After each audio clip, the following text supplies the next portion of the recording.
There's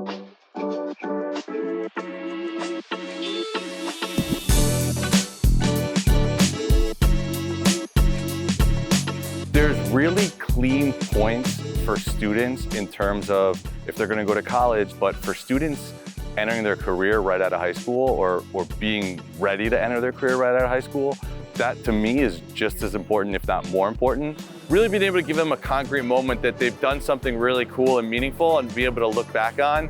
It also is a good kind of free promotion and marketing for a local business. I think he was in middle school, we got him his first computer, and the way he just took off from there and just taught himself coding, pretty much taught himself everything. I'm super proud of him.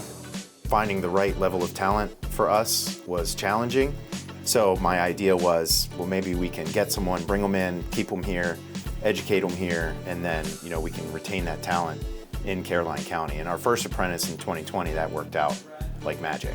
But you have to be ready to dedicate that time and energy to training them, and not expecting them to come in with the wealth of knowledge, but the intention is to build them the wealth of knowledge into the business.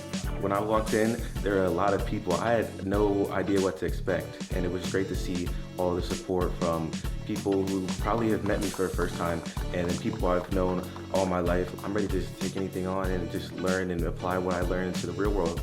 There's things that we can't teach them in school. So just for example, that connection between what they're doing and how it applies to the real world is so beneficial.